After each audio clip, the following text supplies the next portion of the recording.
los conductos cerrados, en los que lo que hace que se presente el flujo es la presión.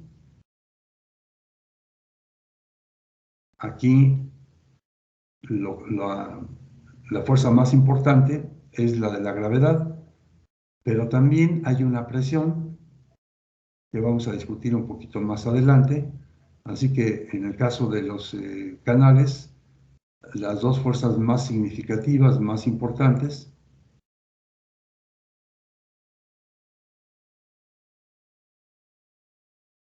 son la gravedad y la presión. Bueno, de acuerdo con esta definición que les acabo de dar acerca de lo que sería un canal, entonces podríamos decir que los canales se pueden clasificar como canales naturales y canales artificiales. En el caso de los canales naturales, pues son tres, básicamente los canales naturales, en orden de tamaño, digamos, de los canales naturales, estarían los arroyos, después los ríos, y una clasificación un poco fuera del tamaño es la de los estuarios. Los estuarios son las corrientes de agua que se forman desde el mar hacia el interior del continente debido a las mareas que provocan una elevación en la superficie del mar y que hacen entonces que el agua fluya hacia el interior de los continentes. Estos estuarios se introducen pues, en ríos, digamos, relativamente grandes, relativamente importantes, sobre todo en la época de estiaje, en la que los ríos conducen poca agua.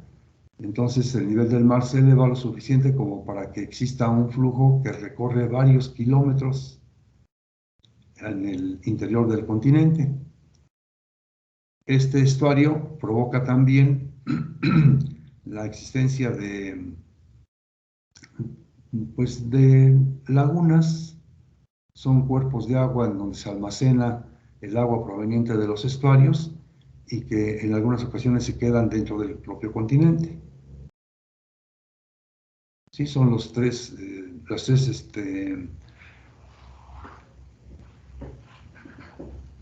canales naturales que pueden ocurrir.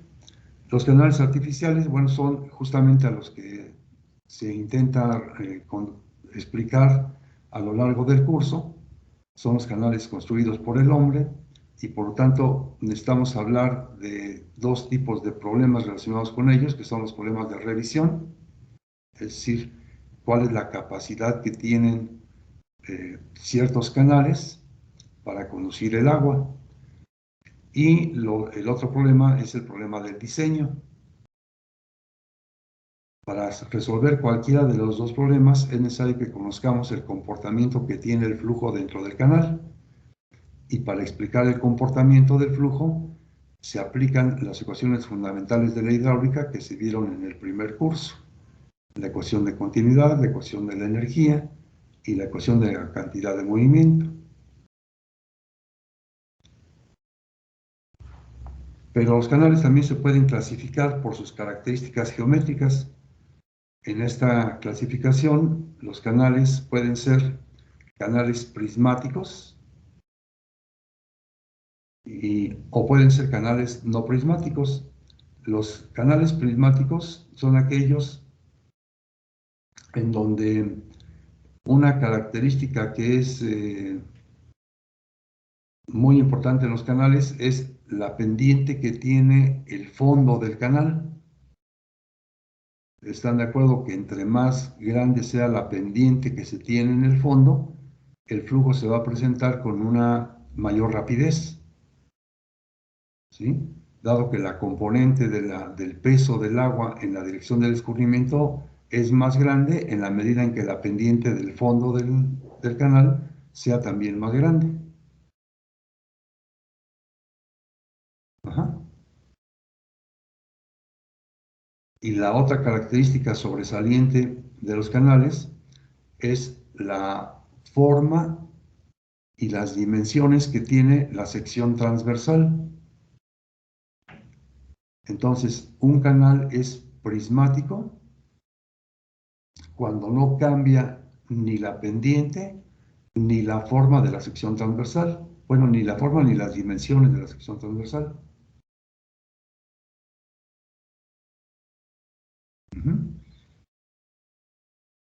En el caso de que alguna de estas dos o las dos lleguen a cambiar, entonces ya se estaría hablando de un canal no prismático.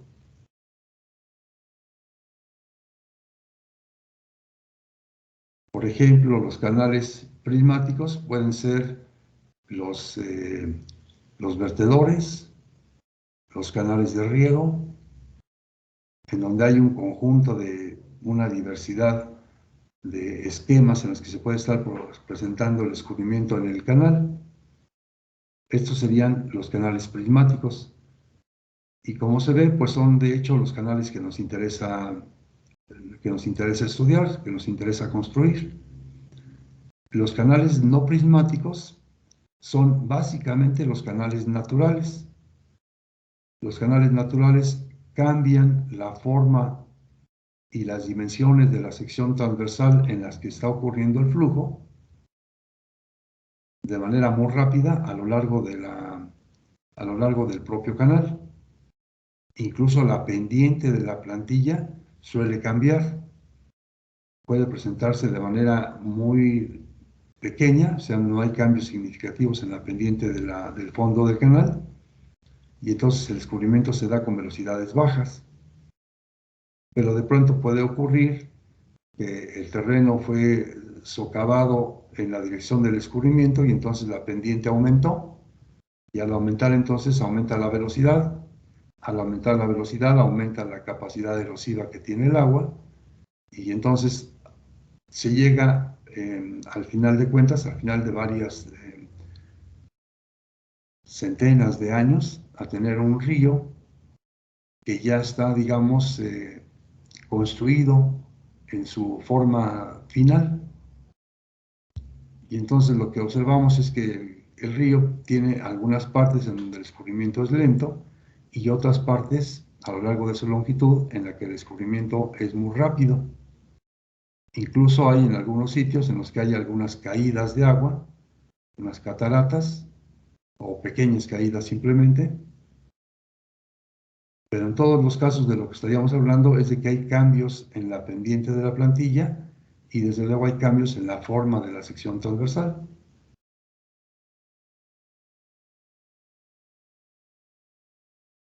Bueno, pues esta es entonces una definición de lo que es un canal y las características que estos pueden tener al clasificarlos como usando criterios de origen y de permanencia de las características geométricas.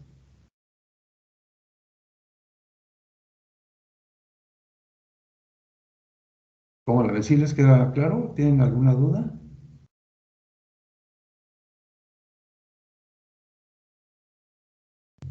Por el momento no, ingeniero. Muy bien, muchas gracias. Bueno, entonces vamos a ver dentro de los aspectos generales un primer aspecto que nos es de mucha importancia, que es la geometría de los canales.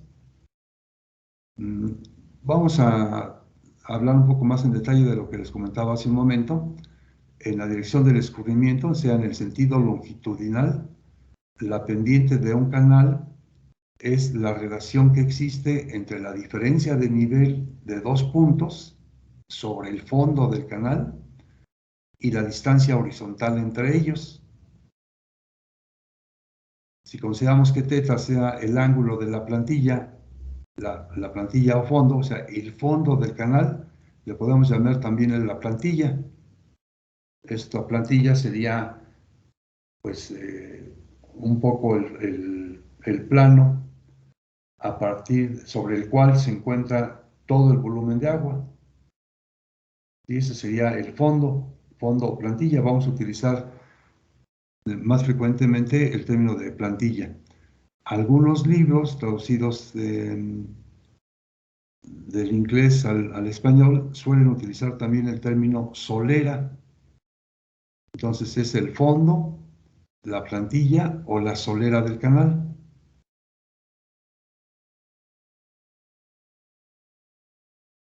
Entonces, este fondo del canal, plantilla solera, tiene una pendiente longitudinal, que se determina con la diferencia de niveles entre dos puntos, dividida entre la longitud horizontal, para obtener entonces lo que llamamos la pendiente del canal.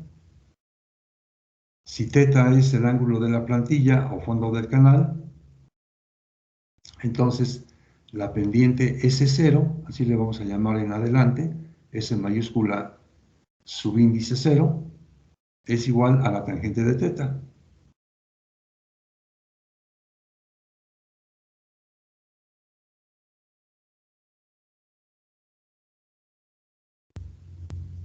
En algunos casos, la mayoría de los canales artificiales se construyen de tal manera que este ángulo θ de la plantilla del canal sea, como lo propone el ingeniero Sotelo, un ángulo pequeño, menor de 8 grados. Si θ es menor que 8 grados, entonces se puede considerar, para efectos prácticos, que la tangente de θ es igual al seno de θ. La ventaja de utilizar el seno de θ en lugar de la tangente es que en el seno de θ lo podríamos definir a θ como el ángulo que se formaría con el desnivel y la longitud medida a lo largo de la plantilla del canal, ya no de la distancia horizontal como sí ocurre en el caso de la pendiente, sino la longitud a lo largo del canal. Entonces, obtenida la pendiente S0 como el seno del ángulo θ, insisto, para ángulos θ pequeños, entonces estaríamos hablando más bien de la longitud que recorre el agua entre dos puntos del canal. Esto sin que se incurra en errores mayores al 1%. Algunos autores, por ejemplo, el libro del ingeniero Gardea, proponen ángulos un poco más grandes, hasta 10 grados.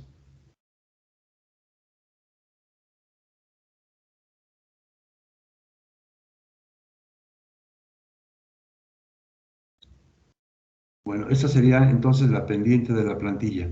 La sección transversal, que es el otro elemento que acabamos de utilizar en la clasificación de los canales en prismáticos y en no prismáticos, se define mediante un plano perpendicular a la plantilla o solera del canal.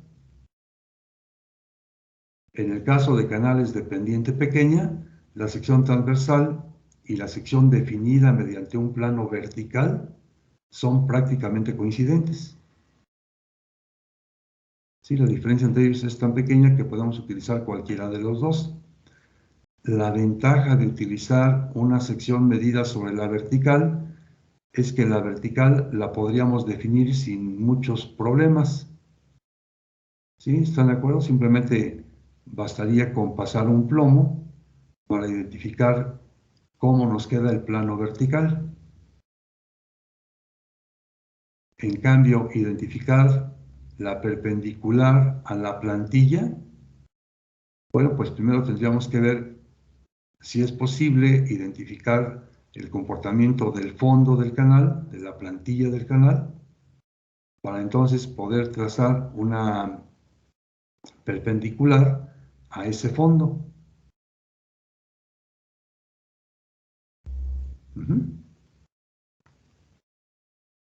Entonces, los canales que tienen una pendiente pequeña con ángulos θ pequeños, menores, insisto, a 8 grados, que es como los vamos a considerar aquí, en ellos la sección transversal medida sobre la perpendicular es la misma que la sección transversal medida sobre la vertical. Sin embargo, pues vamos a mantener una diferenciación entre la sección transversal y la sección medida sobre la vertical, sobre el plano vertical. O sea, nuestra sección transversal siempre la vamos a considerar como la medida sobre el plano perpendicular. ¿Sí? Esta es la sección transversal. Y esta siempre la vamos a diferenciar de la sección que se define mediante un plano vertical.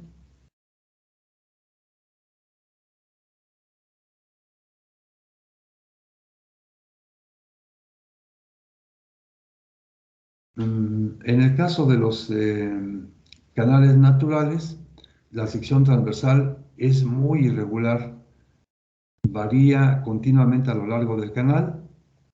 La variación de la sección transversal lo es en la forma que presenta y en la línea de contacto entre el agua y las fronteras sólidas.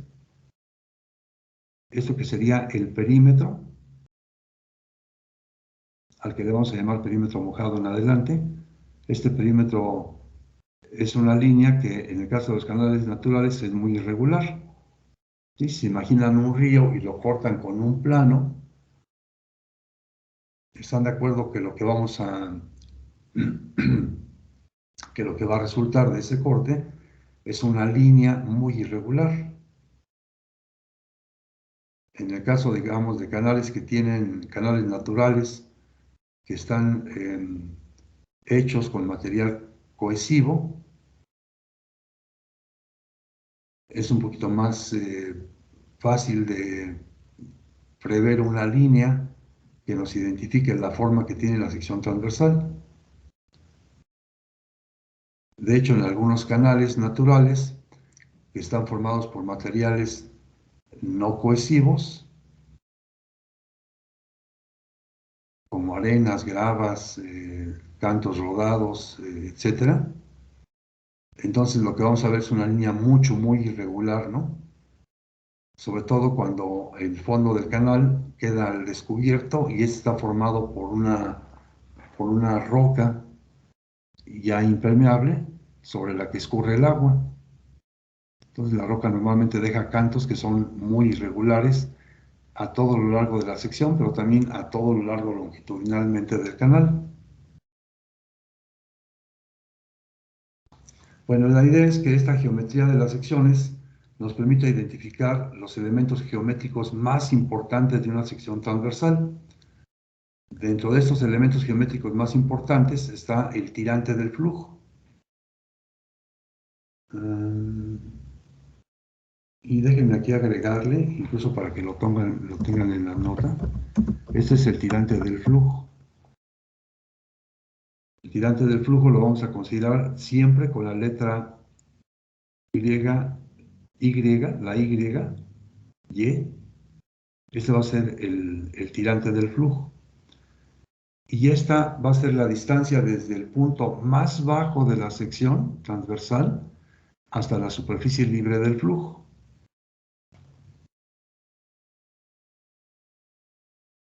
El punto más bajo de la sección.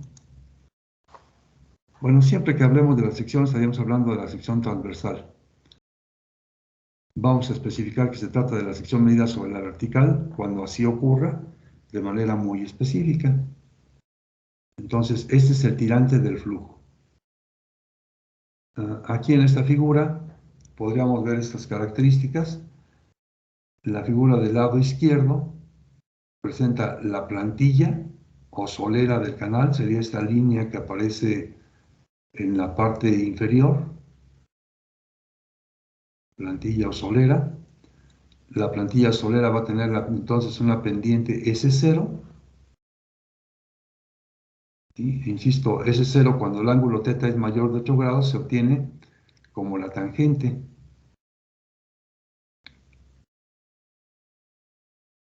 Y para ángulos menores de 8 grados la podríamos obtener con el seno del ángulo θ y la obtendríamos con la diferencia de niveles entre la longitud a lo largo del canal. En una sección determinada podemos identificar con un plano perpendicular a la plantilla del canal como se muestra aquí, la sección transversal. La característica que acabamos de definir es el tirante, es decir, la distancia desde el punto más bajo, donde estamos pasando la línea que identifica el comportamiento del fondo del canal, Desde esta línea hasta la superficie libre de líquido estamos midiendo el tirante del flujo. En este mismo punto de intersección en la plantilla con la perpendicular, podríamos también trazar un plano vertical y entonces tendríamos que la distancia que hay desde el punto más bajo de la plantilla hasta la superficie del agua sería el tirante medido sobre la vertical al que le vamos a llamar H minúscula.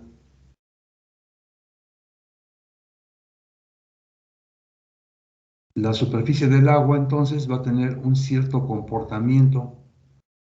Este comportamiento va a depender sobre todo de la forma de la sección transversal y de la pendiente de la plantilla. Cuando estos cambien, entonces este perfil se va a modificar. Bueno, este comportamiento de la superficie libre se va a modificar. En todo caso, siempre hablaríamos de este plano que corresponde a la superficie libre como el perfil del escurrimiento o el perfil de la superficie libre del agua.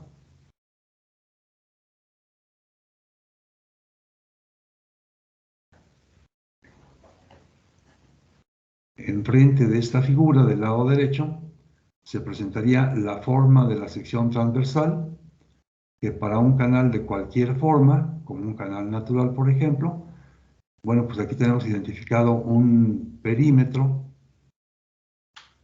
que tiene varias irregularidades, como se puede apreciar. Está identificado el tirante del flujo, el tirante Y, y aquí hay varias características que están señaladas como A mayúscula, P mayúscula y T mayúscula. Entonces, el tirante sobre la vertical se designa como H, les decía, y se define como la distancia vertical desde el punto más bajo de la sección hasta la superficie libre. Entre el tirante de la sección y el tirante sobre la vertical existe la relación en la que Y es igual con el valor de H por el coseno de θ. ¿Sí? Aquí se puede ver en esta figura del lado izquierdo más claramente que H se puede proyectar sobre la perpendicular, considerando que este sea un ángulo rectángulo en este punto de intersección de la perpendicular a la plantilla y la superficie libre del agua. Esto va a ser más exacto en la medida en que la superficie libre del agua, en la que el perfil del agua sea paralelo a la plantilla del canal. ¿Sí? Aquí tendríamos 90 grados, ¿no? Y entonces en ese caso el valor de Y va a ser igual al de H por el coseno del ángulo θ.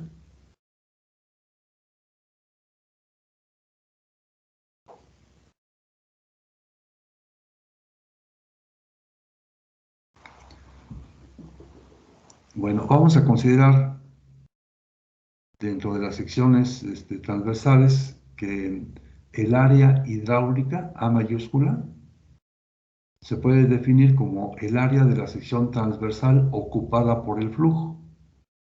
El área hidráulica es el área de la sección transversal ocupada por el flujo. Para identificar las características, para ejemplificar más bien las características, vamos a utilizar una sección trapezoidal. En una sección trapezoidal como la que está mostrada aquí en la figura, entonces tendríamos un ancho de la plantilla, ¿sí? Un ancho en el fondo, que vamos a identificar siempre con B minúscula. Tendríamos el tirante del flujo, como la distancia desde la plantilla hasta la superficie libre de líquido, y tendríamos una inclinación de los taludes que forman el trapecio. Estos taludes pueden ser diferentes de una margen del río, del canal, perdón, al otro. Digamos que si no cambia esta inclinación que tienen los márgenes del canal. Entonces podríamos definir este comportamiento, esta inclinación que tienen a través de una relación de modo que K sea igual a 1 en este triángulo que aparece aquí del lado izquierdo del canal. La relación que hay entre la línea horizontal y la línea vertical es que K es a 1. K es a 1. Es decir, que se define K cuando la línea vertical aquí es igual a 1.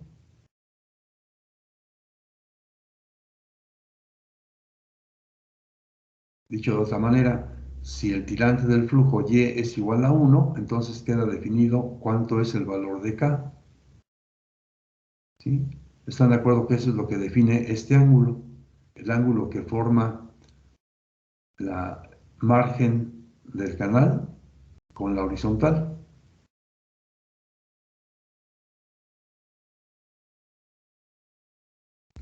Entonces, visto de esta manera, el área hidráulica de la sección trapezoidal se podría calcular calculando el rectángulo, el área del rectángulo que queda inscrito, lo que nos daría un área de B por Y, más el área de los triángulos en ambos extremos de la sección.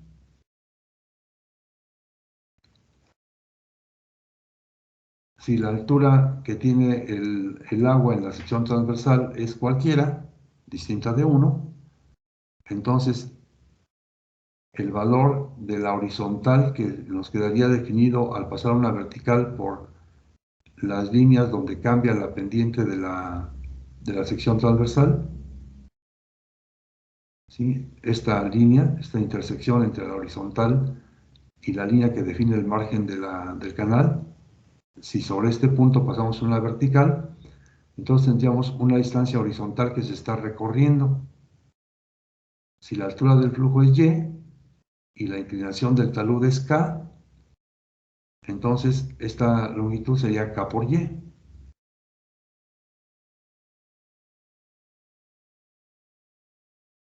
¿Sí está bien? ¿Sí se entiende? Sí, sí. Ok, entonces tendríamos dos triángulos en los extremos que serían iguales, que tendrían, pues digamos, una base que sería K por y una altura que sería igual con Y. Entonces el área de cada triángulo sería K por Y al cuadrado sobre 2. El área total de los dos triángulos sería 2 veces K por Y al cuadrado sobre 2, lo cual nos daría un valor de K por Y cuadrada. Entonces, el área de la sección trapezoidal, el área hidráulica de la sección trapezoidal, es igual a B por Y más K por Y cuadrada, que también podría identificarse como, al sacar como factor común al tirante Y, el área sería igual a B más K por Y multiplicado todo por Y.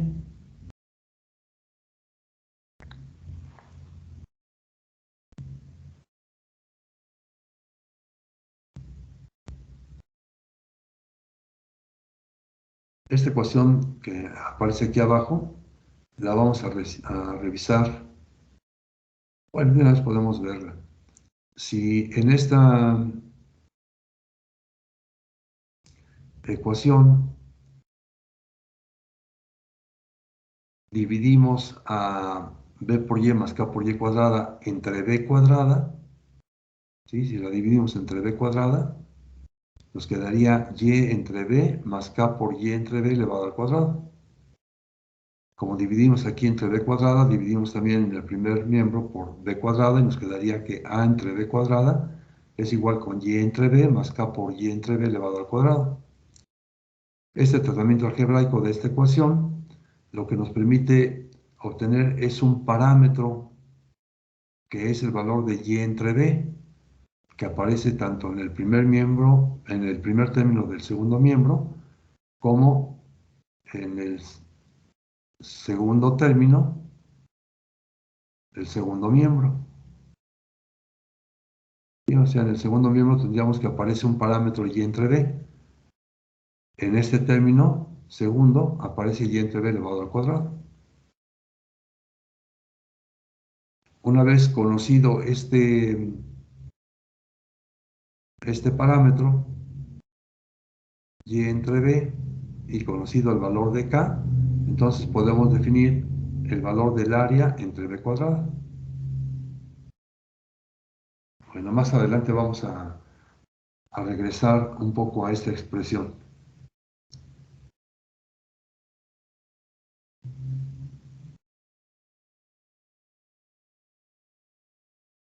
Bueno, se conoce como ancho de la superficie libre a T mayúscula. T mayúscula es el ancho de la superficie libre. Y bueno, se entiende que esta sería la distancia entre las márgenes de la sección del canal al nivel de la superficie libre.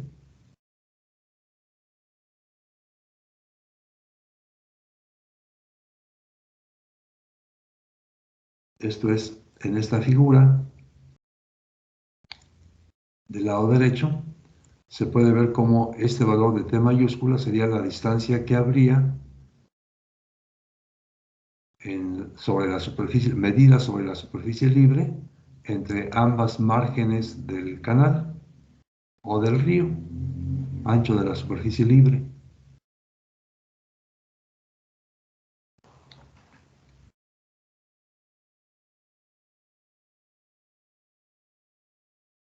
Ventechou propuso en su libro de hidráulica de canales que se considerara un arroyo aquel que tuviera un ancho de la superficie libre menor que 30 metros y que un río se considerara aquella corriente que tuviese un ancho de la superficie libre mayor de 30 metros. Esto es totalmente convencional, pero sirve un poco para explicar el tamaño que se considera para el caso de los arroyos y el tamaño que se considera para el caso de los ríos, que es lo de menos, ¿no? Pero bueno, finalmente es una manera de organizar las cosas. Bueno, también se puede ver, discúlpenme que me regrese nuevamente a la figura, se puede ver aquí que un incremento del tirante, un incremento diferencial de Y del tirante, va a provocar un cambio en el área, que sería un diferencial de A. Este cambio en el área diferencial de A, pues va a ser igual con el ancho de la superficie libre, T mayúscula, multiplicado por el diferencial de Y. ¿Sí? El cambio en el área, diferencial del área, va a ser igual al producto del ancho de la superficie libre multiplicado por el diferencial de Y. Pero también se podría ver, como se señala aquí, que a partir de esta ecuación diferencial de A igual con T mayúscula diferencial de Y, entonces el ancho de la superficie libre se puede despejar y obtenerse como la derivada del área con respecto del tirante Y, o el diferencial del área entre el diferencial de Y.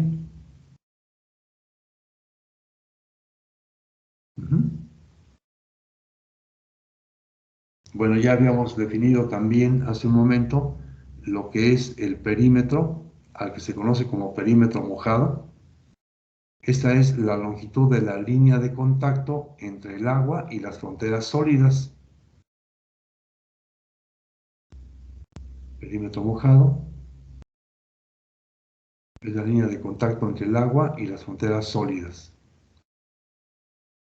Radio hidráulico es la relación del área hidráulica entre el perímetro mojado. Es decir, el radio hidráulico es igual con el área hidráulica entre el perímetro mojado P.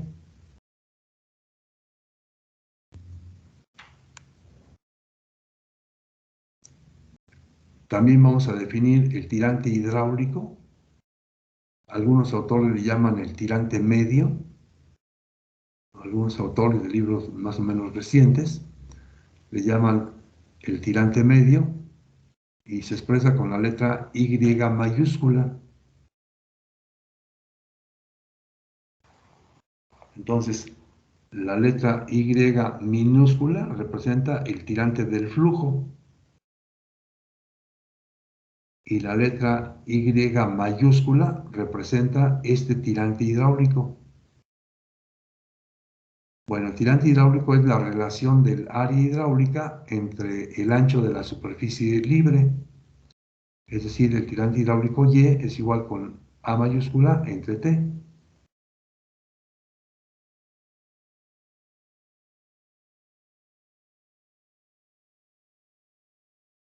Bueno, nuevamente nos regresamos a la forma de la sección transversal para mostrarles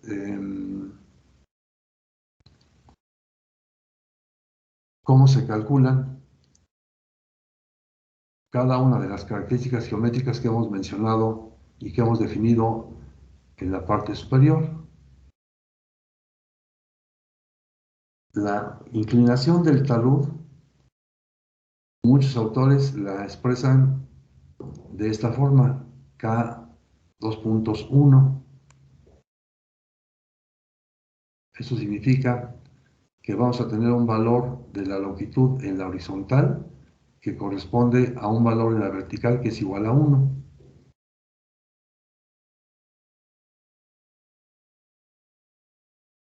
Entonces K puede valer 0,5, puede valer 1, puede valer 1.5, puede valer 2, puede valer 3, etcétera, ¿no?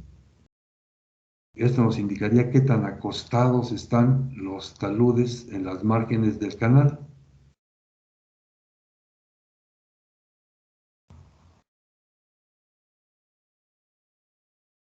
Si la sección transversal de forma trapezoidal tiene un ancho de la plantilla B, un valor de la inclinación de los márgenes a ambos lados igual a K, el ángulo de inclinación del margen respecto del plano de la plantilla es un ángulo, digamos, phi, aunque más adelante vamos a cambiarlo para utilizar θ, esperando que no se confunda con el valor, el ángulo θ que estamos utilizando en la longitudinal para definir la pendiente de la plantilla. Entonces, la mayoría de los libros de hidráulica de canales tienen una tabla para cada una de las diferentes formas de la sección transversal en la que se especifican cómo calcular, con qué ecuación calcular cada una de las características geométricas que acabamos de definir. Entonces, en el caso de la sección trapezoidal, el área hidráulica se calcula, como ya dijimos, como B por Y más K por Y cuadrada. El perímetro mojado P se calcula como B más 2 veces Y por la raíz cuadrada de 1 más K al cuadrado.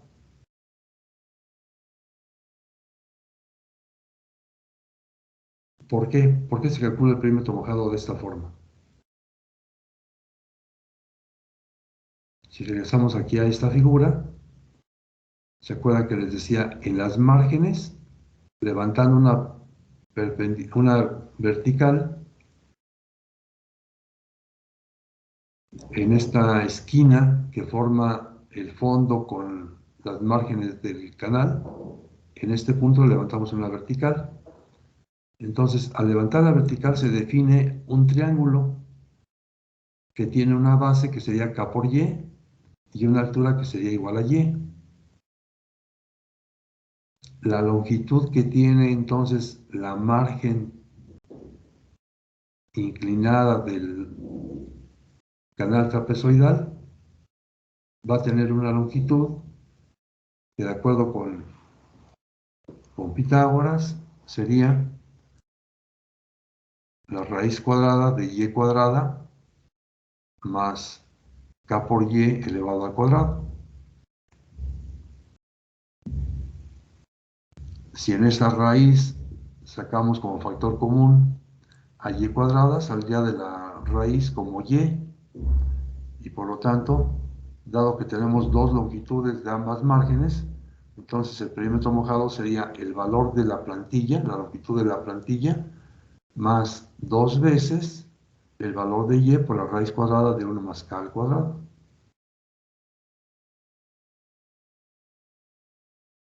El radio hidráulico, tal y como dice su definición, es el área entre el perímetro mojado, entonces sería b por y más k por y al cuadrado, entre b más dos veces y por la raíz cuadrada de 1 más k al cuadrado.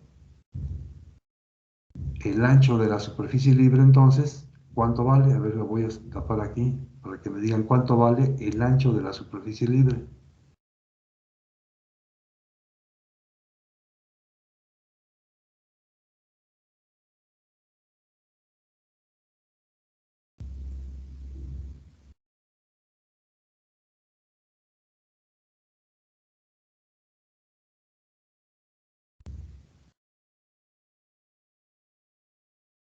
De acuerdo con la definición, sería la distancia entre las márgenes al nivel de la superficie libre.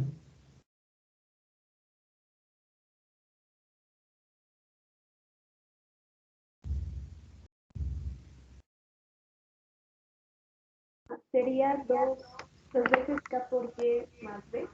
Ajá, sí, exactamente.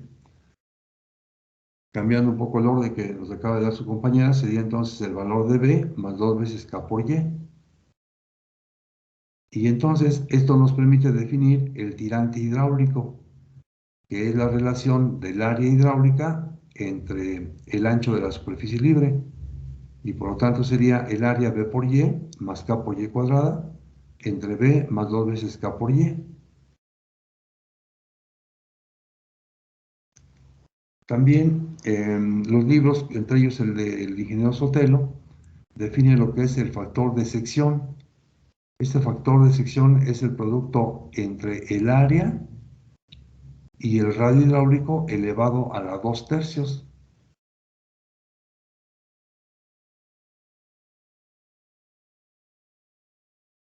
Entonces, a ver si están de acuerdo con esta definición. Teníamos el área por el radio hidráulico a la 2/3 sería igual a el área a la 5/3. ¿Sí? Si descomponemos el radio hidráulico sería el área entre el perímetro mojado. Entonces, el radio hidráulico elevado a la 2/3 sería el área hidráulica a la 2/3 entre el perímetro mojado a la 2/3. Se daría entonces un producto entre el área por el área a la 2/3.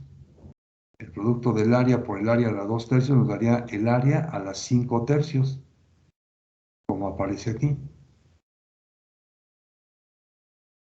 ¿Sí? ¿Sí se alcanza a ver?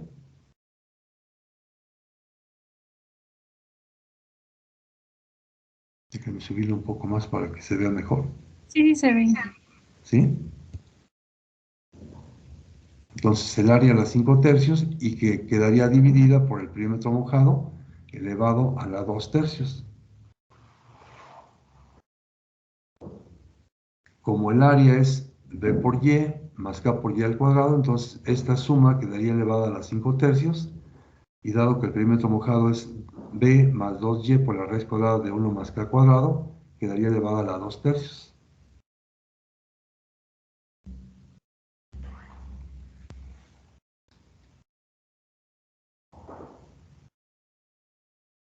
Bueno, entonces les decía, en los libros de hidráulica de canales normalmente hay una tabla, también igual al principio de la presentación del libro,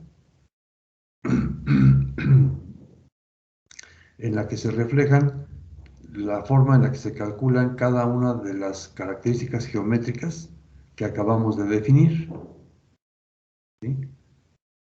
Cada una de estas 6 características geométricas que acabamos de definir vienen en estos libros de hidráulica de canales. Lo pueden encontrar tanto en el libro del ingeniero Sotelo como en el libro de, el libro de Richard H. French, en el libro de Henderson. En el libro del ingeniero Gardea no presenta esta tabla,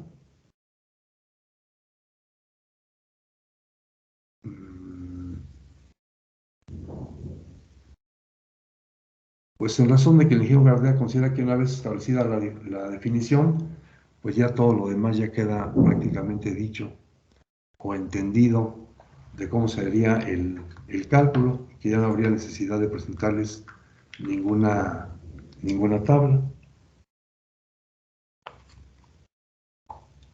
Pero en fin, dado que es muy importante que ustedes recuerden estas definiciones del área hidráulica,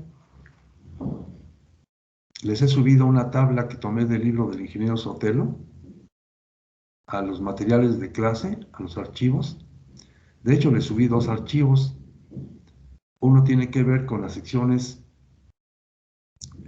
rectangular, trapezoidal, triangular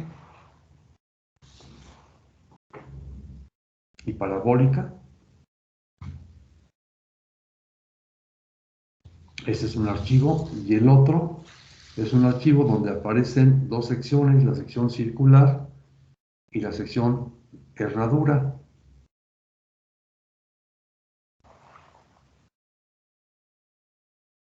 La sección circular se las presento en esta figura, donde le estoy haciendo mención acerca de la primera tarea en el curso, que es que determinen ustedes las características geométricas de la sección circular, y una vez determinadas estas características geométricas, obtengan las gráficas de las relaciones del área entre el diámetro al cuadrado, el radio hidráulico entre el diámetro, el ancho de la superficie libre entre el diámetro y el área entre el radio hidráulico el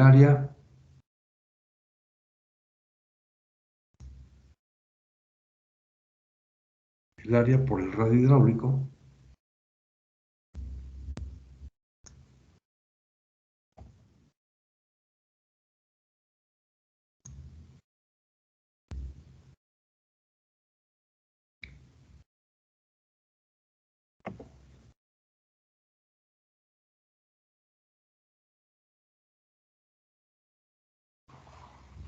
esto es el área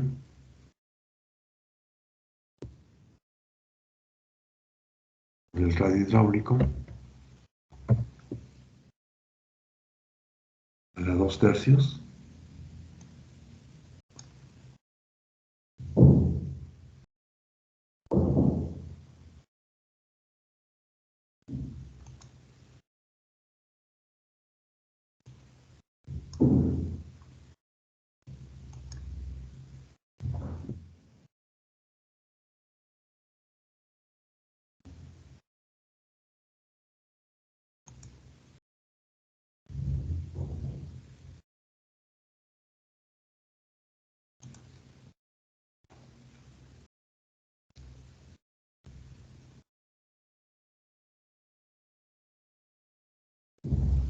Ya.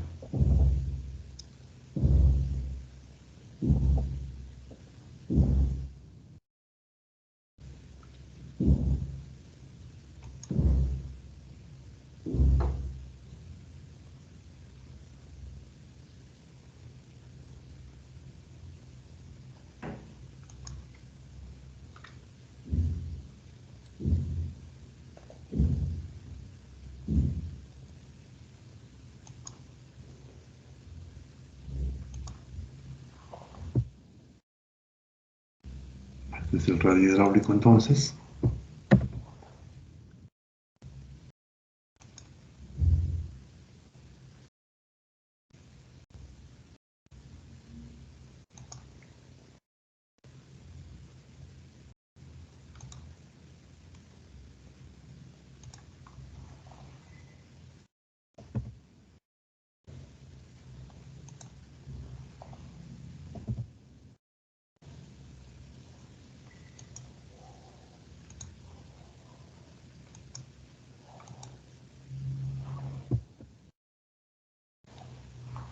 Entonces, el área por el radio hidráulico a la 2/3 entre el diámetro elevado a la 8/3. Entonces, esta sería una gráfica que tendría en el eje vertical los valores de Y entre D, el tirante del flujo entre el diámetro, y en el eje horizontal el valor de la característica geométrica que corresponda. Por ejemplo, aquí tendríamos el área entre el diámetro al cuadrado, que es la primera de las características que aparecen aquí. De cualquier otra tendríamos, por ejemplo, el valor de y entre d contra, en el horizontal, el valor del radio hidráulico entre el diámetro. O y entre d por y en el horizontal el ancho de la superficie libre entre el diámetro.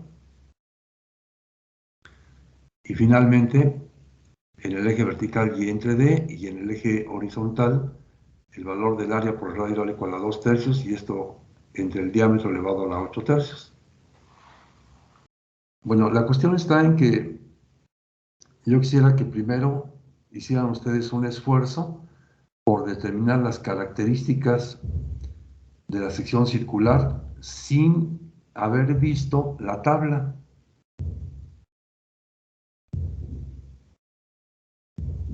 ¿Sí? O sea, sin haber visto la tabla, que en el caso de la sección circular y haciendo uso de todos sus conocimientos sobre geometría, inclusive, ¿por qué no?, sobre geometría analítica, pudieran ustedes determinar los valores de cada una de las características geométricas de la sección transversal circular.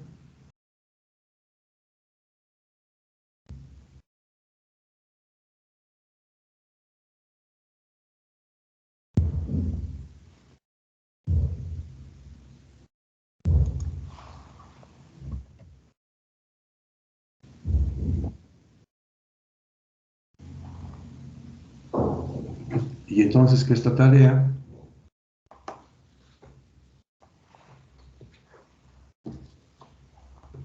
déjenme ver, ¿para cuánto definimos que me entregarían el primer trabajo de esta clase?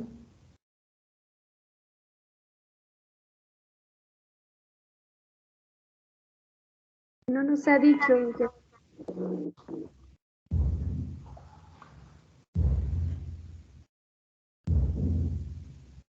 Bueno, entonces este primer trabajo de esta clase se los voy a dejar para el viernes de la próxima semana y esta primer tarea para el miércoles.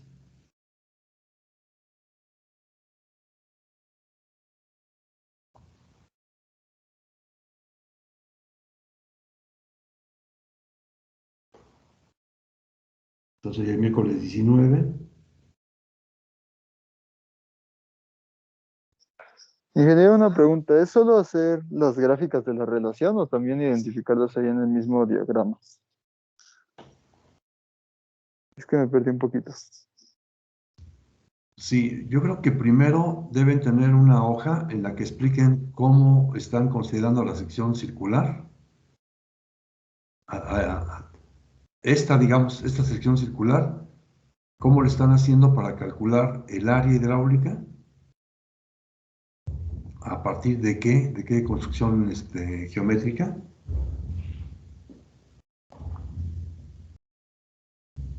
Sí, incluso pueden utilizar sus conocimientos de cálculo o si sus conocimientos insisto, de geometría, de los dos tipos, geometría plana y geometría analítica.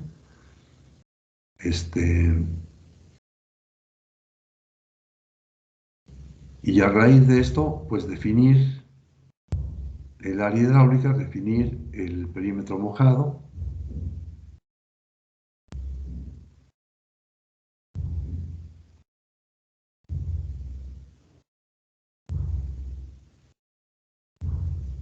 para poder definir cada una de las características, tienen que definir, por ejemplo, cómo calculan θ.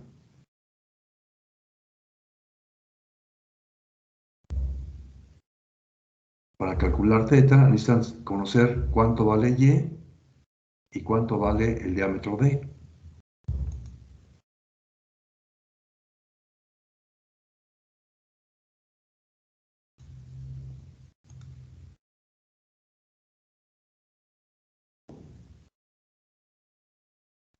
¿Sí? ¿Están de acuerdo que si se define el tirante Y en un diámetro de una sección, entonces ya queda definida el área hidráulica, el perímetro mojado, el ancho de la superficie libre, etcétera, ¿no?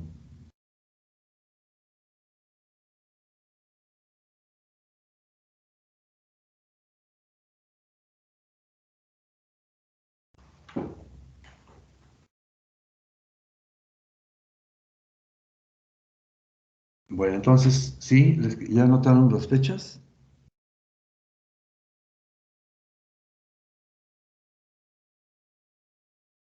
El trabajo de esta clase sería para el viernes 21 y las gráficas de la sección circular para el día 19.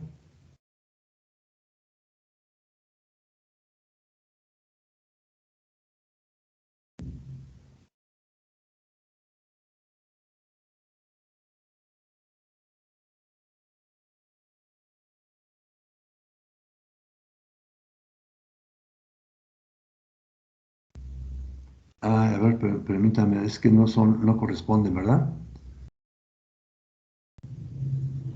Es miércoles 18,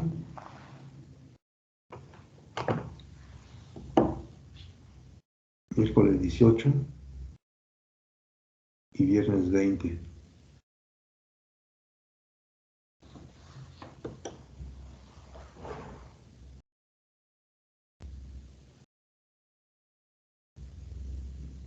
Ujú. Sí, perdón, con esta corrección, miércoles 18 y viernes 20.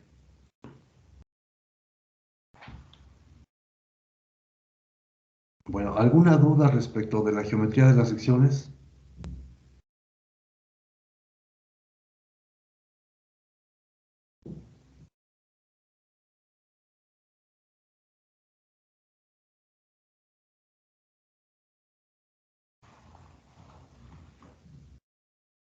Incluso valdría la pena hacer el ejercicio de determinar las características geométricas de un canal sin haber visto las ecuaciones que se proponen en la tabla que les envié.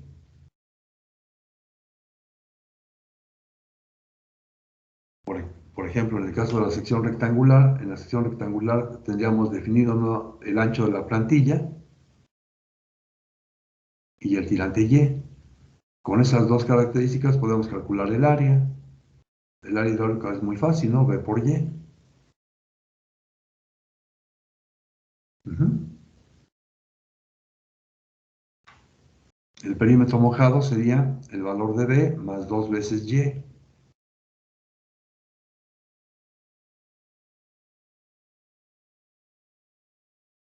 El ancho de la superficie libre, en el caso de la sección rectangular, el ancho de la superficie libre es igual a el ancho de la plantilla.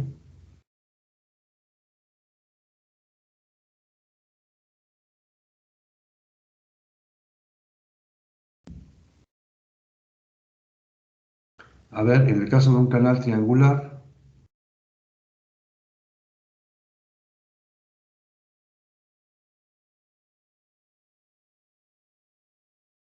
¿cuánto vale el ancho de la plantilla?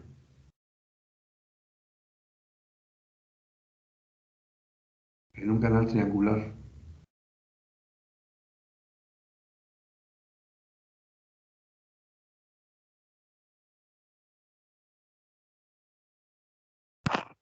Pues 0. Cero. Ujú. Y entonces los elementos que nos definen la forma de la sección serían solamente el valor de K, que es la inclinación de los taludes, y el tirante Y.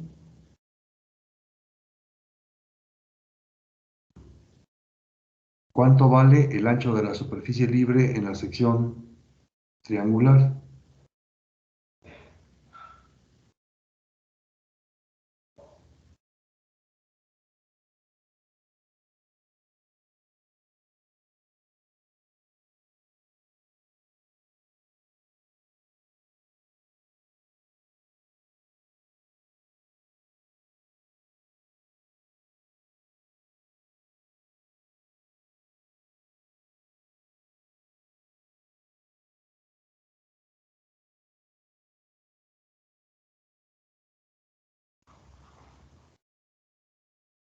¿Cuánto?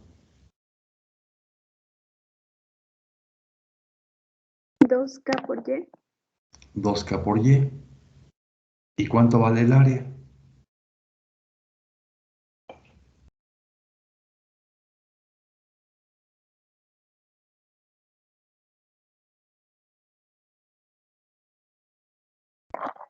Y más K por Y cuadrada. ¿Por qué Y más?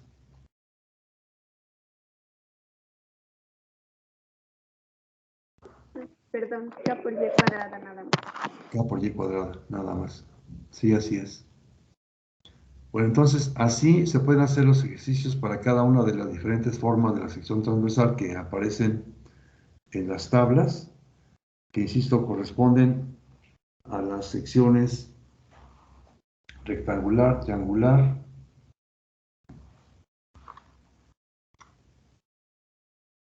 trapezoidal y la parábola.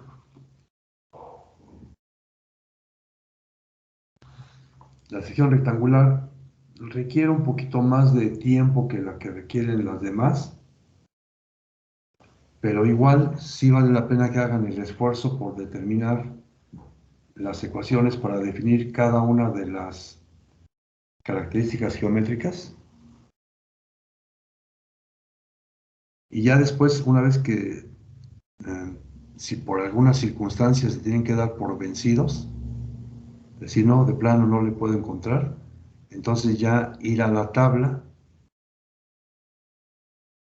y a lo mejor utilizarla pues como referencia y volver a intentar a calcular de una manera diferente. Por ejemplo, el ingeniero Sotelo, en lugar de definir este ángulo θ como lo define Bentechow, este ángulo θ que les estoy mostrando aquí en la figura, así lo define Bentechow. El ingeniero Sotelo, en cambio, lo que hace es definir el ángulo θ pasando una vertical por este vértice, pasando una vertical, o sea, partiendo el ángulo θ a la mitad, y entonces cada mitad vale θ, de acuerdo con el ingeniero Sotelo.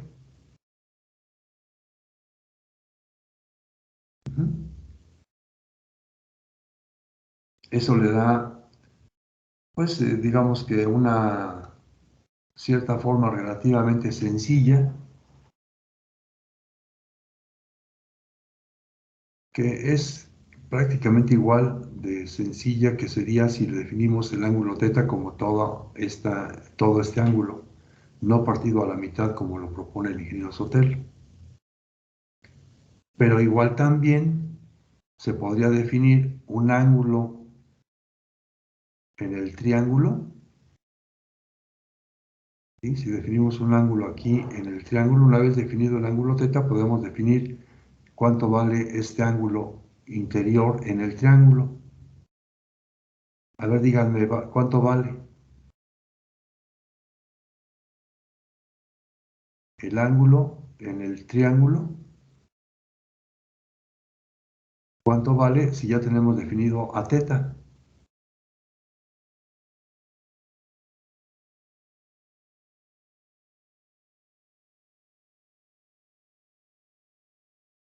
Sería 360 menos θ. Ajá, sí es correcto, 360 menos θ. Y una vez definido ese ángulo interno, dado que el radio del círculo es el diámetro entre dos, entonces podemos calcular la altura que tiene ese triángulo. Y con ella podemos definir cuánto vale el ancho de la superficie libre. ¿Cuánto vale la altura que tiene el triángulo?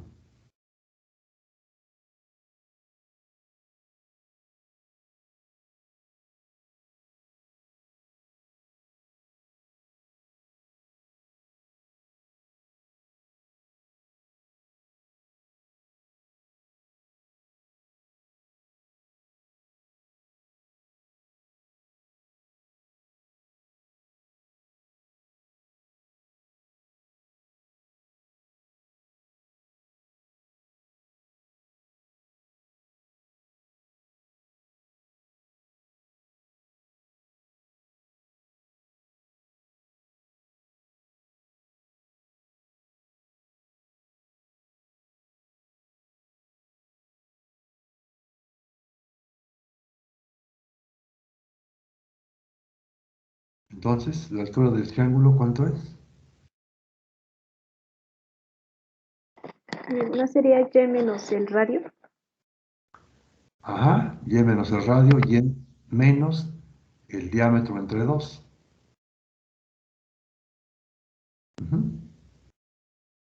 Aunque también se puede determinar como el diámetro entre 2 multiplicado por el coseno de 360 menos teta entre 2.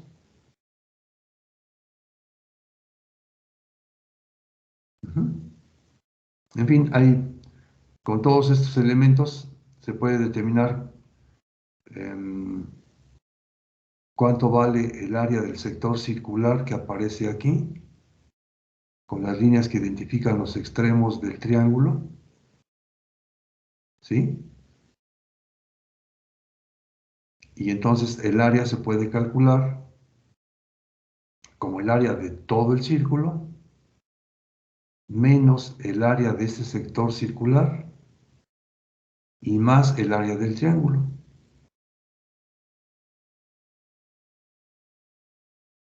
En fin, véanle, ¿no? Pero primero hagan el esfuerzo, insisto, de calcular las características geométricas por ustedes mismos y luego ya revisan la tabla. Si después de revisar la tabla siguen sin encontrarlo, entonces sí estamos en un problema. Bueno, otro aspecto general que conviene que revisemos es el de los tipos de flujo. Recordarán que en el tema de cinemática de los fluidos, en el primer curso de hidráulica, se vieron esta clasificación de los tipos de flujo. Recordarán, por lo tanto, que la clasificación atiende a varios criterios de clasificación.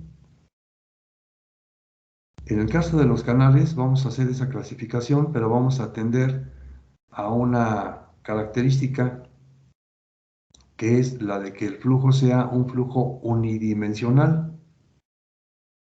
Recuerdan, un flujo unidimensional es aquel cuyas características cambian a lo largo de una dirección que normalmente coincide con la dirección del flujo.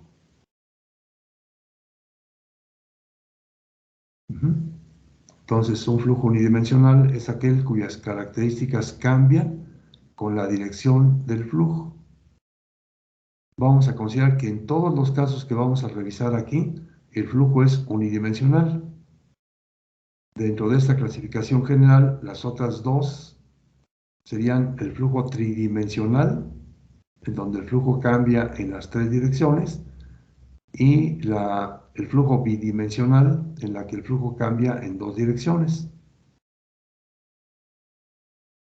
Como en el primer curso ya se vieron cuáles son estas clasificaciones de flujo tridimensional, bidimensional y unidimensional, bueno, aquí simplemente vamos a tomar en cuenta de que el flujo en todos los casos va a ser unidimensional.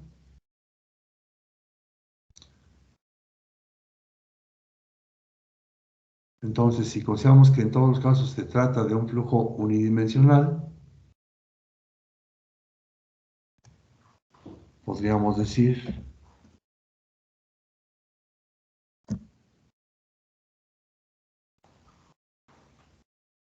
que el flujo en un canal se clasifica de acuerdo con el comportamiento de su tirante con base en los siguientes criterios.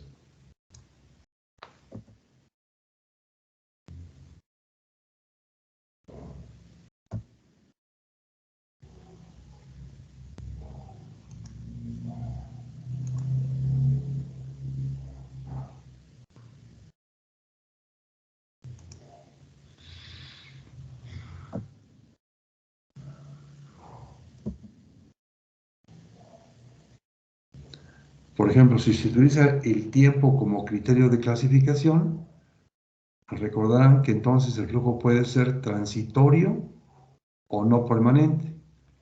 Mejor lo voy a poner al revés.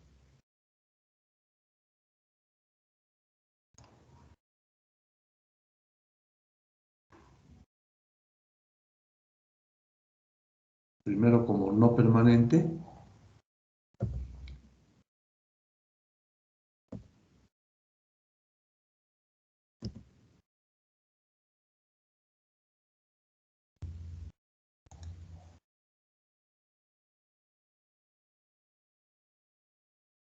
luego como transitorio.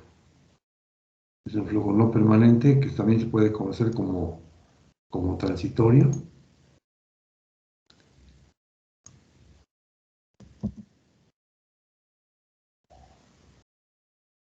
Una buena cantidad de libros de mecánica de fluidos que contiene un capítulo específico de lo que es la hidráulica de canales, le llama normalmente de esta forma, transitorio.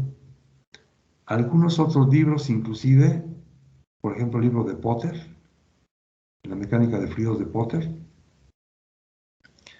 le llama no estable, o no continuo más bien, no continuo, pero es más frecuente lo de transitorio. De hecho, en nuestro lenguaje en español, pues normalmente utilizamos el término de transitorio, aunque la expresión de no permanente también es entendible, es más entendible, si se quiere, y por lo tanto, bueno, pues vamos a considerar que de acuerdo con el tiempo, un flujo no permanente o transitorio es aquel en el que el tirante del flujo cambia con el tiempo, ya sea que el cambio sea de un instante a otro o que ocurra dentro de un intervalo determinado. Es decir, un flujo no permanente o transitorio es aquel en el que la derivada del tirante Y con respecto del tiempo es distinta de cero. Tendríamos un flujo de tipo permanente si ocurre el caso contrario, es decir, si el tirante del flujo no cambia con respecto del tiempo. En un flujo permanente, la derivada de Y con respecto del tiempo es igual con cero.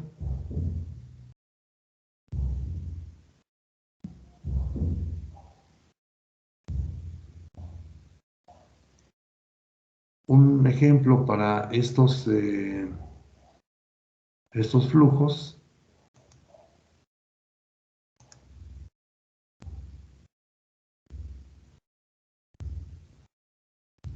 sería el caso de una onda de avenida.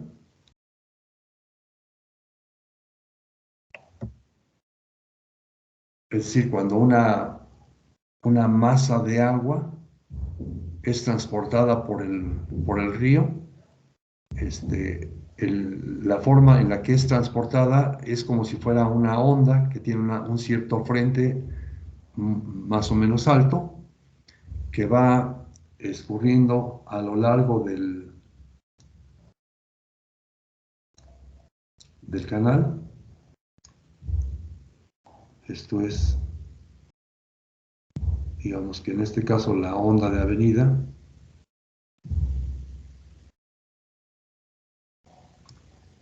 Sería más o menos esta.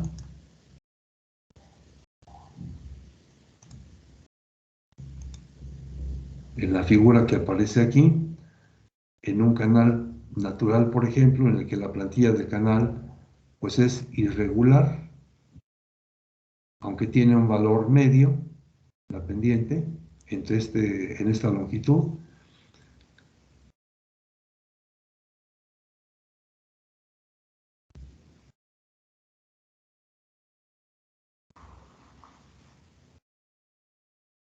Entonces, inicialmente podríamos considerar que en un instante determinado de tiempo, el tirante en el canal alcanza un cierto valor, dado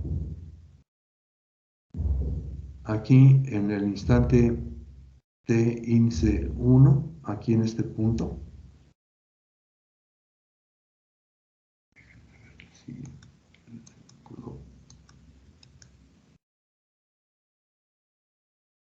Ya lo hice bastante más grande, no sé si se alcance a notar. ¿Sí se ven bien los tiempos? T índice 1, T índice 2, T índice 3, T índice 4, T índice 5.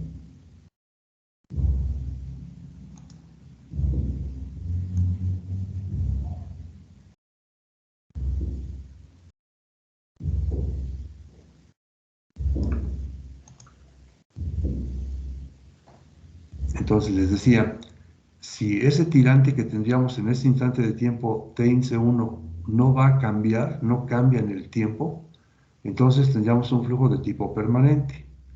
Esto significaría una línea, bueno, un flujo que pasa por esta sección siempre con el mismo tirante. Ese sería un flujo permanente. Si el tirante que medimos en esta sección no cambia con el tiempo, entonces tendríamos un flujo de tipo permanente. Si por el contrario está ocurriendo un flujo no permanente mediante una onda de avenida, entonces lo que va a ocurrir es que en esta sección transversal vamos a tener en el instante de tiempo t índice 1, en el instante t índice 1, vamos a tener ese tamaño de tirante. Después, esta onda de avenida con este frente que tenemos aquí va a hacer que este tirante que corresponde al siguiente punto se presente en ese instante de tiempo t índice 2 y que después este otro nivel de agua de la onda de avenida se presente en esa sección en el instante de tiempo t índice 3. Este otro tirante de la onda de avenida se presente en esa sección en el instante de tiempo t índice 4. Entonces, como pueden ver, el tirante en esta sección va a ir cambiando con base en la forma en la que vaya ocurriendo la onda de avenida.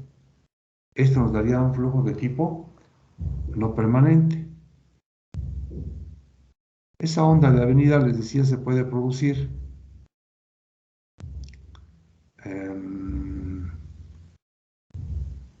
si tenemos un escurrimiento en un río, en una sección corriente abajo de toda el área que sirve de tributaria para que los escurrimientos incrementen el gasto que conduce el río.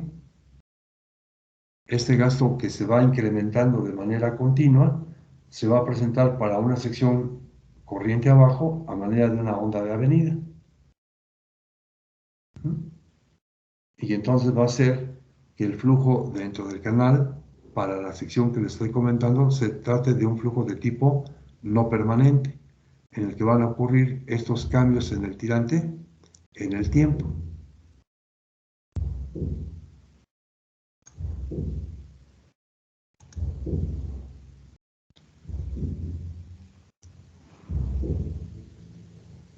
Bueno, los desarrollos que vamos a seguir a lo largo del curso estarían ocurriendo normalmente para un flujo de tipo permanente. O sea, el tipo no permanente no lo vamos a tratar aquí. Bueno, esto es si utilizamos el tiempo como criterio de clasificación. Si utilizamos al espacio como criterio de clasificación, entonces el flujo puede ser variado. Esto es, algunos autores prefieren utilizar el de no uniforme. Aquí voy a utilizar variado como la clasificación, digamos, la denominación de la clasificación más importante, variado, en lugar de no uniforme. Pero no uniforme también puede dar una idea del comportamiento del flujo. Entonces, es un flujo variado si el tirante cambia con la distancia a lo largo del canal. Esto es que la derivada de y con respecto de x, donde x es la distancia a lo largo de la plantilla del canal, la derivada de y con respecto de la plantilla es distinto de 0. Pero este flujo variado puede tener tres comportamientos distintos. Puede ser un flujo rápidamente variado. La notación que podríamos utilizar en algunas ocasiones es FRV, el flujo rápidamente variado por las siglas del flujo. Es rápidamente variado si el cambio del tirante ocurre en un tramo relativamente corto. Este cambio que ocurre en el tirante se puede presentar en dos casos. Uno de ellos es un fenómeno que vamos a estudiar aquí dentro del curso, que es el fenómeno del salto hidráulico. Y ese salto hidráulico permite tener un cambio muy importante en el valor del tirante, desde un valor del tirante pequeño hasta un tirante mucho, muy grande.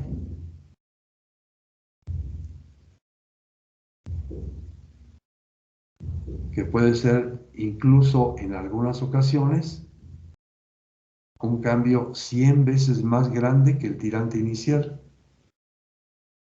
Para que se den una idea de qué tan grande puede ser el cambio que se presenta en el tirante, este puede ser de varias centenas. O sea, puede ser así, no digo que ocurra siempre, ¿eh? O sea, puede ser así, de varias centenas. El flujo también puede ser gradualmente variado y lo vamos a designar como FGV si el tirante cambia en forma gradual a lo largo del canal. Aquí los cambios en el tirante son más leves de una sección a otra a lo largo de la plantilla del canal, de manera que la única forma de poder identificar estos cambios pequeños que ocurren en el tirante es que el dibujo del canal lo podamos hacer de tal manera que la escala sea muy pequeña en el sentido vertical, mientras que la escala horizontal puede ser muy grande, o sea, varios cientos de metros pueden estar representados por 10, 15 centímetros, 20 centímetros a lo mejor, varios kilómetros, varias decenas de kilómetros pueden estar representados por esos 10, 15 o 20 centímetros. Y en el eje vertical se utiliza una escala más pequeña.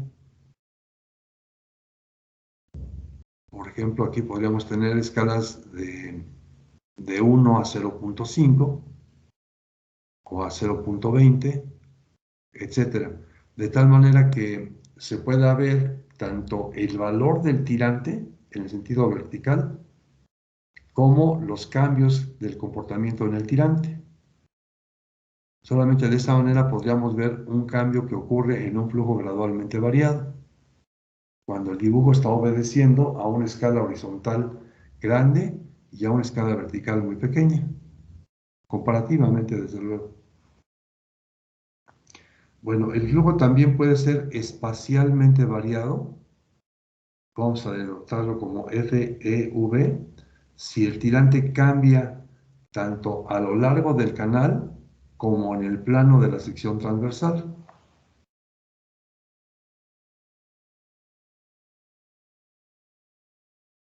Este tipo de flujo ocurre en varias estructuras. Dos de ellas son el caso de un vertedor de canal lateral. ¿Sí? Si se imaginan el vertedor,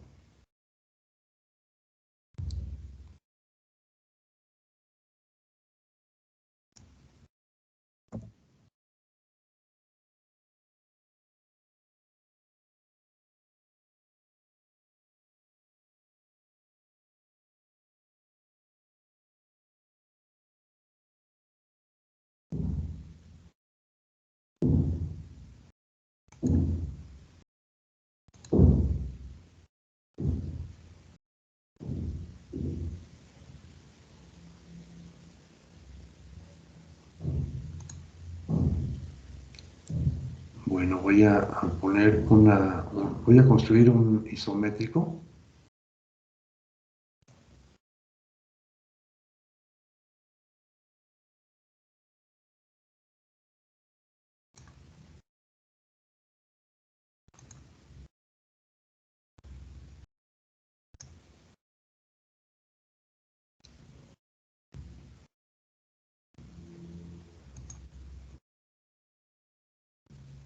Voy a considerar que la forma del canal es un canal trapezoidal.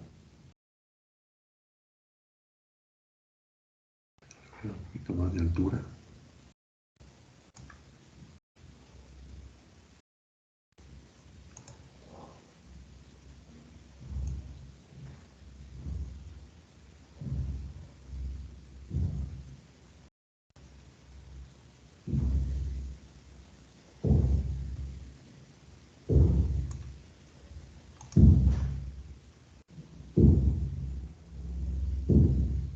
Ese es el terreno natural y la parte donde está excavado el canal es esta.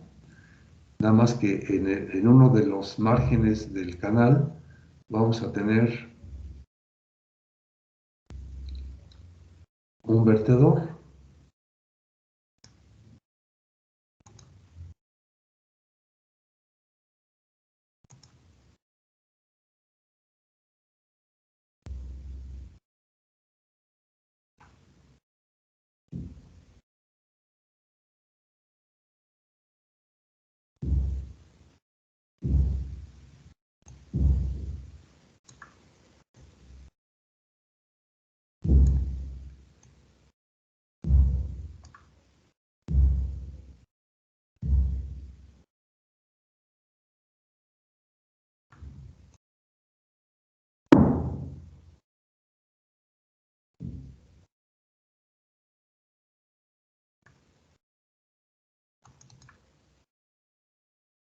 A ver si se alcanza a apreciar. No me quedó muy derecha la línea, pero digo muy con una curvatura continua. Entonces sería, digamos, la cresta del vertedor y esa sería la forma en la que cae. El delantal del vertedor sería este. La cresta del vertedor sería esta de aquí. Y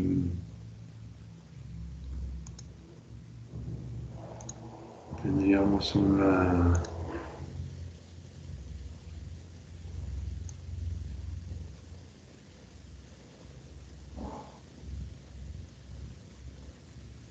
línea vertical aquí.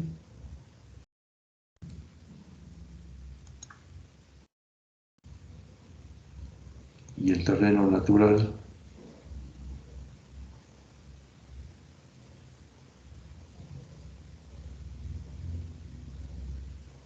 podría ser este. Imagínense que este corte lo estoy haciendo en donde está la unión entre la cortina y el vertedor. Y entonces el vertedor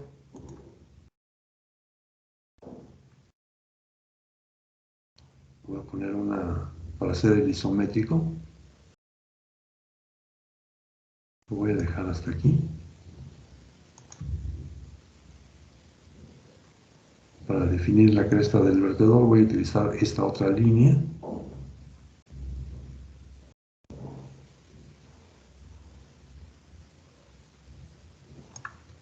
Y para continuar con la curvatura voy a trazar esta otra línea.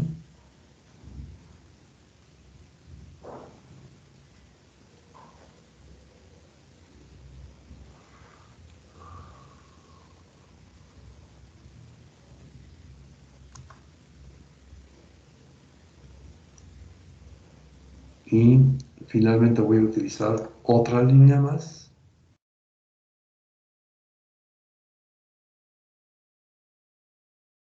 que va a corresponder a la superficie libre del agua. A ver si se alcanza a ver. Creo que esta me quedó muy alta. Déjenme bajarla un poco. Esta es la superficie libre del agua.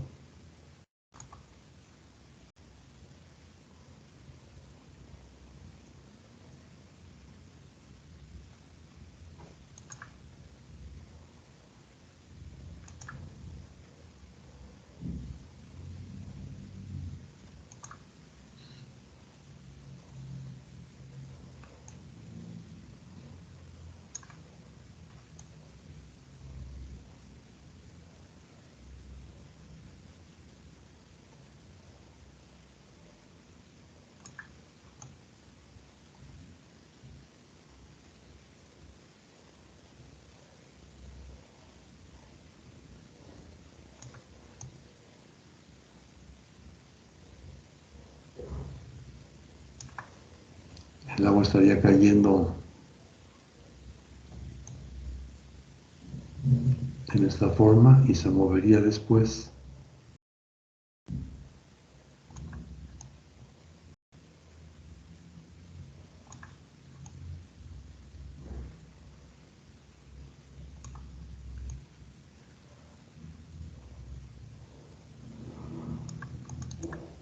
digamos que más o menos de esta manera.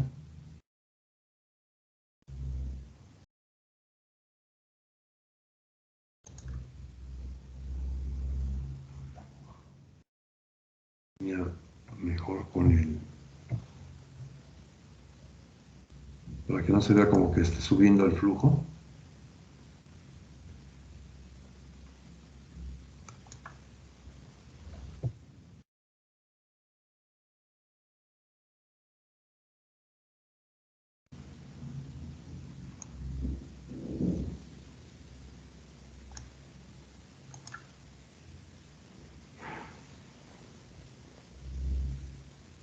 Creo que ahí así más o menos estaría más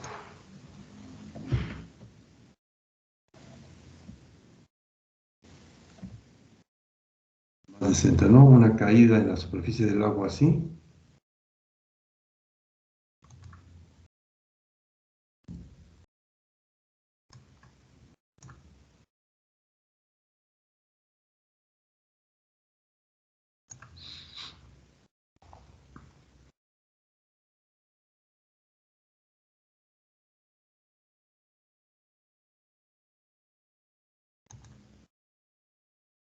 Voy a definir esta línea de caída de la superficie del agua para tenerla a lo largo del vertedor.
Bueno, pues más o menos así se vería toda la superficie del agua que estaría cayendo hacia el interior del vertedor. Lo estoy cortando aquí porque ya en esta parte, en el isométrico, se cortarían las líneas. Ya no se vería, por ejemplo, la base del canal ya no se vería. Esta nos quedaría solamente hasta...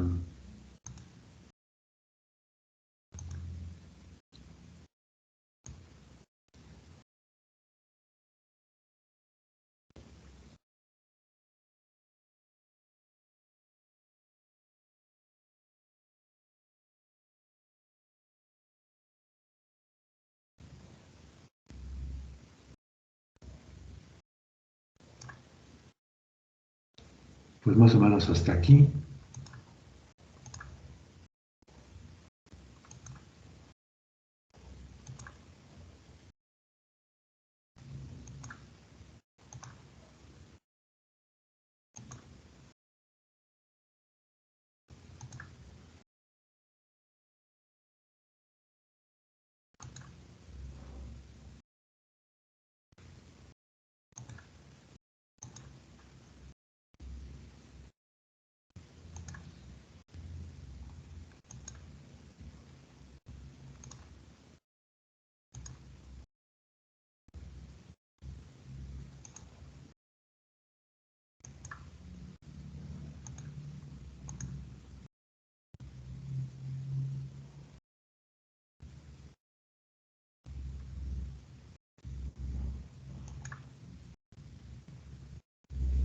Uh -huh. Lo que está en negro serían las líneas que identifican las fronteras sólidas, y lo que está en azul identificaría lo que sería el agua.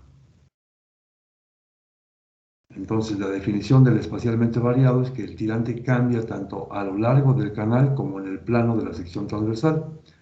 Imagínense que en este caso el escurrimiento está ocurriendo desde el fondo hacia el frente, ¿sí? Desde el fondo hacia el frente.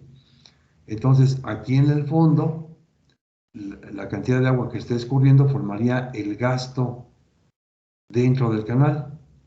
Y este gasto se iría incrementando en la medida que avancemos desde el fondo hacia el frente. Vamos teniendo cada vez más gasto. Esto va a hacer que el tirante se vaya incrementando de manera continua desde el fondo hasta llegar a esta sección, ¿sí?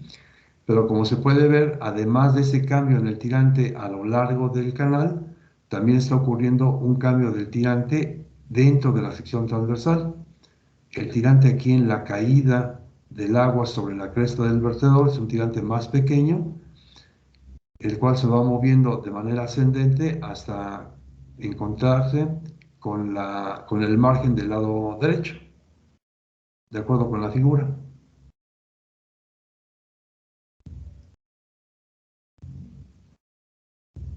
¿Sí? ¿Cómo la ven? ¿Sí les queda más o menos claro?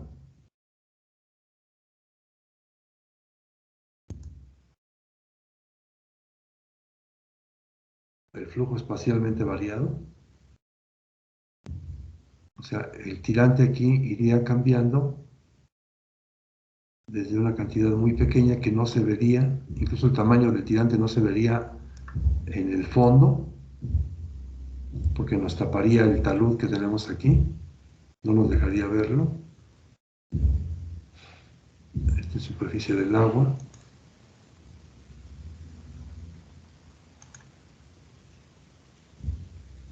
Y la superficie del agua tendría más o menos este comportamiento.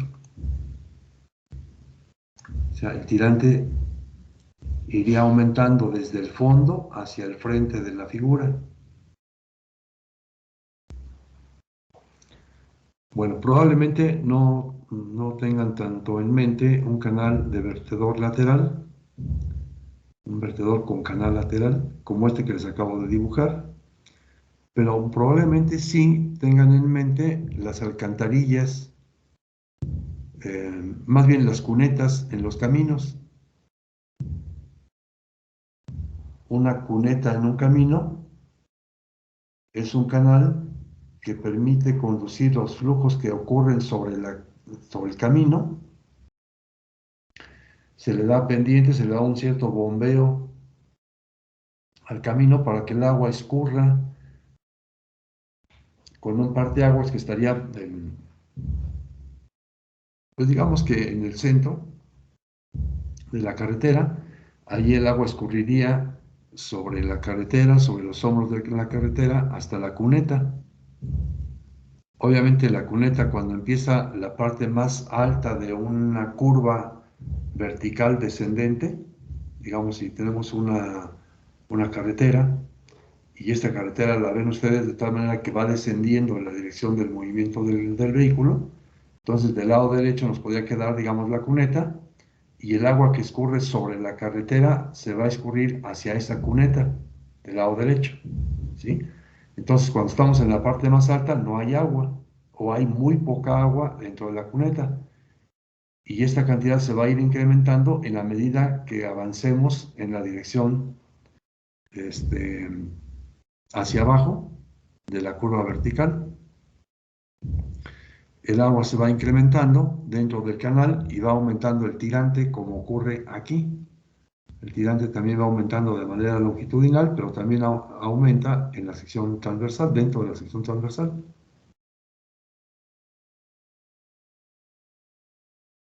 ¿Cómo ven? ¿Sí les queda más o menos claro?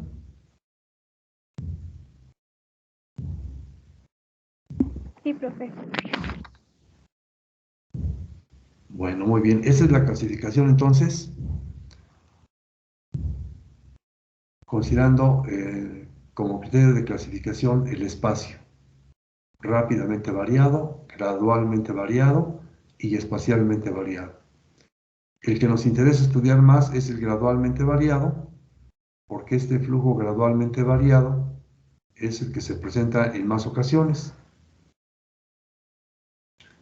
Después lo siguen en orden de importancia el rápidamente variado, que se suele presentar en algunas ocasiones dentro del propio flujo gradualmente variado, y el espacialmente variado es el que menos se presenta. ¿Sí? Solamente hay algunos casos particulares en los que ocurre este tipo de flujo.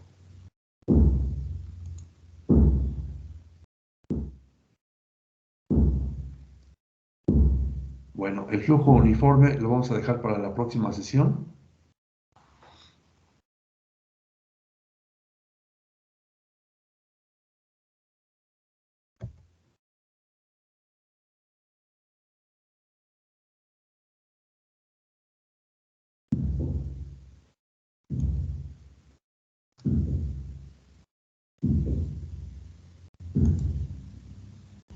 Si no tienen ninguna pregunta, vamos a tener que dejar la sesión aquí porque ya se nos acabó el tiempo. Si no tienen ninguna duda, la dejamos aquí y en la próxima clase la retomamos desde este punto para definir el flujo uniforme. ¿Ok?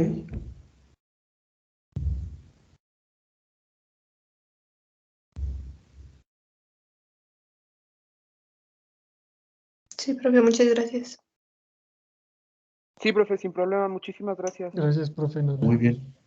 Pues no, de nada. Que les vaya muy Muchas bien. gracias, Inge. Hasta luego. Gracias. Nos vemos el Sí, hasta luego. miércoles. Hasta luego. Que les vaya muy bien. Hasta luego.